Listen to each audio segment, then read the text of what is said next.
जाना नहीं, पे चल के मिलेंगे साए बहार के। ओ राही ओ राही ओ राही ओ राही।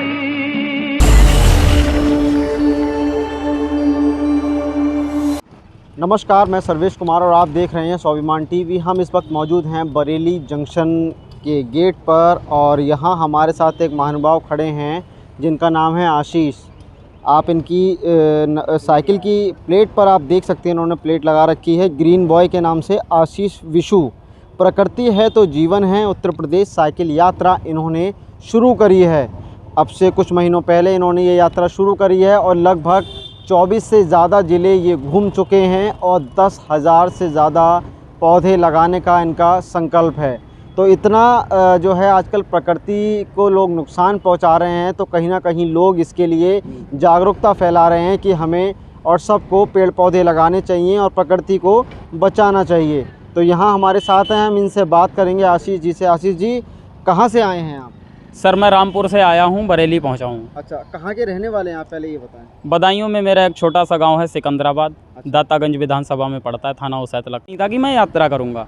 मैं मुंबई में था और लॉकडाउन से पहले मुंबई में था। मेरी माताजी बीमार हुई, मैं घर आया, फिर उसके बाद लॉकडाउन आ गया। लॉकडाउन रहा बहुत दिनों तक, कोरोना चला। कोरोना की मारामारी तो सबको पता है, लाखों लोग उसमें मारे ख़त्म हो गए और ऑक्सीजन की कितनी कमी रही, लोग बहुत ज़्यादा परेशान हो रहे थे। मैं गाँव से हूँ तो मुझे उतनी दिक्कत नहीं हुई जितना शहर वालों को हो रही थी। तो इसका रीज़न मुझे पता चला कि शहर में पेड़ पौधे कम होते हैं और प्रकृति का घेराव थोड़ा कम होता है, इसलिए लोगों को ज़्यादा दिक्कत हुई। गांव में इतनी दिक्कत नहीं हुई।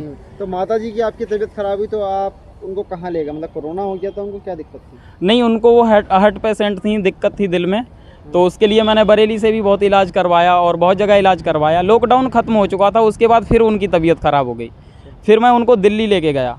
उससे पहले मैं यात्रा पर निकलने वाला था, ये मैंने लॉकडाउन में ही डिसाइड कर लिया कि मैं निकलूंगा और लोगों को जागरूक करूंगा। कैसे ये आपके मन में विचार आया, पहले वो बताओ। ये विचार इसीलिए आया कि रीज़न पता चला कि भाई कहाँ पर अभी आप कौन कौन से जिले घूम चुके हैं? मैं बरेली से निकला था 10 मई 2022 को। अच्छा। और लगभग मैंने पश्चिमी उत्तर प्रदेश यात्रा शुरू करी आपने? हाँ। अच्छा। तो लगभग पश्चिमी उत्तर प्रदेश पूरा हो चुका है। ये 24वां जिला है। अच्छा। 24 जिले मैंने घूम लिए हैं। 24 जिले आपने घूम लिए। लगभग कितने पौधे लगा लिए होंगे आपने? 1000 से 1200 लगा दिए होंगे पौधे इस यात्रा के दौरान। 1000-1200 पौधे आप जो है लगा चुके हैं जी। तो किनारे पे लगाए हैं या कहीं, मतलब? उसके लिए हम महफूज जगह देखते हैं जहाँ पौधा सुरक्षित रहे और वो बड़ा हो जाए अच्छे से। हमारा मकसद यही नहीं है कि पौधा लगा के छोड़ दो, पौधा बड़ा हो जाना चाहिए, उसका लाभ हमारे संपूर्ण जगत को मिलना चाहिए। तो पेट्रोल पंप हो गया, थाना हो गया, स्कूल हो गया, या किसी किसान का खेत हो गया, या किसी का घर हो गया, कोई भी जगह से ही हमें मतलब पौधों को पानी वगैरह मिलता रहे, उनकी देखभाल होती रहे, तो महफूज जगह देख के हम वहाँ लगा देते हैं। अच्छा, ये यात्रा शुरू करने का मैं आपसे रीज़न पूछना चाहूँगा, किस लिए आपने जो यात्रा शुरू करी? रीज़न ये है, यात्रा और ये सब, इससे मैं बड़ा दूर था, मुझे कुछ नॉलेज नहीं थी कि प्रकृति, ये तो सभी जानते हैं कि बहुत कुछ हमारे लिए देती है और लोग इसके लिए जागरूक बहुत कम है, प्रदूषण फैल रहा है।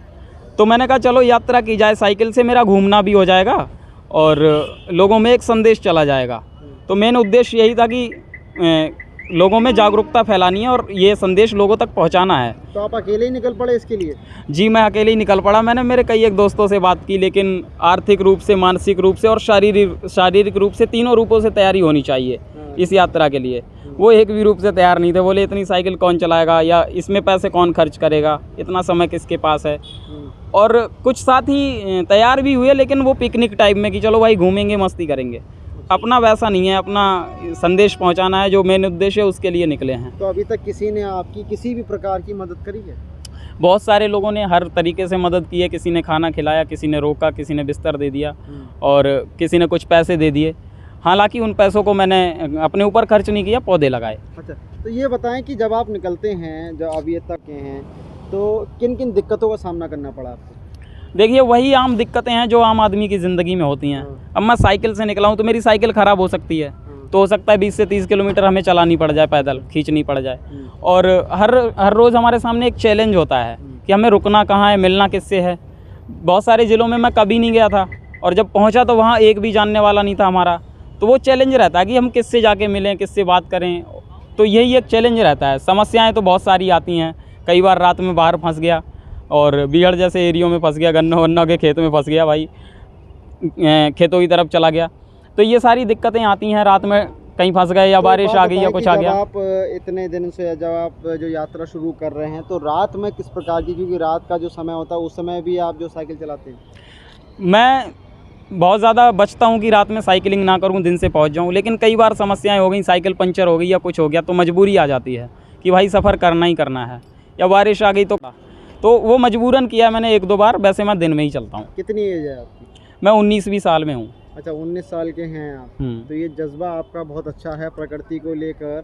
क्या संदेश देना चाहेंगे चैनल के माध्यम से? चैनल के माध्यम से हम यही संदेश देना चाहेंगे, जैसे आज का टाइम है दिखावटी बहुत है। जी। लोग पौधा लगाते हैं, फ़ोटो खिंचवाते हैं, सोशल मीडिया पे उसको लगा देते हैं, चेप देते हैं, उसके बाद कोई मतलब नहीं है। तो दिखावटी से निकल के थोड़ा हकीकत में जीना शुरू करे आदमी, और अपने ऑफिस से बाहर निकले, अपने जो बड़े बड़े बंगले हैं उनसे बाहर निकल के देखिए कि हम जिंदा किसकी वजह से हैं, हमारा मूल आधार क्या है जीवन का, उसको समझने की कोशिश करे और वास्तविकता में विश्वास रखे। आपने पढ़ाई कहाँ तक करी है? बीए फर्स्ट ईयर है मेरा इस साल। अच्छा, बीए फर्स्ट ईयर, मतलब साथ साथ आपकी पढ़ाई भी जारी है। जी। तो एक बात मुझे और बताइए, जब थॉट आपके मन में आया तो उस समय किसी समस्या से आप जूझ रहे थे प्रकृति से संबंधित, या क्या मतलब कैसे ख्याल आ गया ये एकदम से? देखिए कि ख्याल प्रकृति के बचाव के लिए निकलना है या मुझे यात्रा करनी है? जूझा क्या, मेरी माता जी बहुत है और मुझे लगाव है शुरू से ही पेड़ पौधे लगाना, ये सब करना। और एक उद्देश्य ये भी था कि मुझे दुनिया देखनी है, मुझे घूमना है। तो घूमना है तो कुछ अच्छा करके घूमो, सदकर्म करो साथ में, या जीवन हम जैसे भी जी रहे हैं उसमें हमें सदकर्म को शामिल करना चाहिए। जैसे आप पत्रकारिता करते हो तो पत्रकारिता करने के साथ साथ भी कुछ अच्छा काम कर सकते हैं। इस तरह से मैंने सोचा यात्रा के साथ ये अच्छा काम किया जा सकता है, इससे मैं लोगों तक जाऊँगा और ये मैसेज पहुँचाऊँगा। अच्छा, ये मैसेज आपने जनता तक, मतलब शहर शहर आप घूम रहे हैं, लोगों का आपको जो है सहयोग भी मिल रहा होगा जी। तो एक सवाल मेरा और है कि आर्थिक रूप से क्या आपको कोई दिक्कत आती है क्या? आर्थिक रूप से दिक्कत ही दिक्कत है आज के टाइम में, क्योंकि हम इससे कुछ कमा नहीं रहे हैं और हमारे घर वाले भी किसान फैमिली से हूँ मैं, बहुत ज़्यादा हमारी अर्निंग नहीं है, बचत नहीं है, तो सामना तो करना पड़ता है। मिल रहा है तो हमारे घर वाले भी हमें खर्च करने को दे रहे हैं और हमारे दोस्त हमारी मदद कर रहे हैं। बोलते नहीं आपको कि क्यों इन सब चक्करों में पड़े हो, ये क्या? देखिए हम जिस तरह से आते हैं, जो हमारा फैमिली बैकग्राउंड है, वहाँ एक ही चीज़ हमको बचती है, वो है मेहनत। ना हमारे गांव में कोई स्कूल है, ना सड़क है, ना अस्पताल है, कुछ भी नहीं है। अच्छा, आपके गांव में कुछ भी नहीं? कुछ भी संसाधन नहीं है। मेरे माता पिताजी में से एक भी पढ़ा लिखा नहीं है, कोई भी, बिल्कुल भी। भाई बहन हैं आप? मैं 3 भाई हूँ, एक बहन जी हैं, बहन जी की शादी हो गई है, 2 भाई हमारे बदायूं में रह के पढ़ाई कर रहे हैं। मैं गाँव से उनको बदायूं लेके आया था, तो लगभग 5 साल हो गए उनको बदायूं में पढ़ते हुए। तो गाँव में कोई ऐसा संसाधन नहीं है जहाँ हम पढ़ सकें, कुछ कर सकें, तो एक ही चारा बचता है, वो है मेहनत। तो इस मेहनत के ज़रिए से हम खुद को निखारना चाहते हैं, एक अच्छा काम करना चाहते हैं और एक संसार को संदेश देना चाहते हैं कि देखो हम यहाँ से आके और अच्छा काम भी कर सकते हैं, अपने जीवन को सफल भी बना सकते हैं। तो 10,000 पौधे जो आपने लगाने का लक्ष्य रखा है, कब तक पूरा हो जाएगा आपके हिसाब से? इस यात्रा के दौरान कंप्लीट कर देंगे। शुरुआत में बहुत सारी दिक्कतें थी तो मैंने ज़्यादा 2022 10 मई 2022 तब से आप 24 जिले अभी तक जो है कवर कर चुके हैं। जी।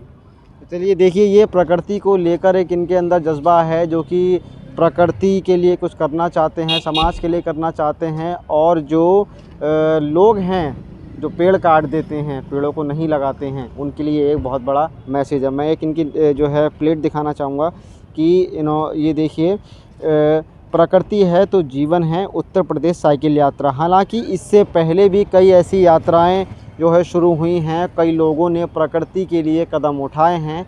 तो एक कदम आशीष जी ने भी उठाया, जो कि 19 साल के हैं अभी और युवा हैं, और युवाओं की सोच लगातार प्रकृति की तरफ डेवलप होती दिखाई दे रही है। बरेली से मैं सर्वेश कुमार, स्वाभिमान टीवी के लिए।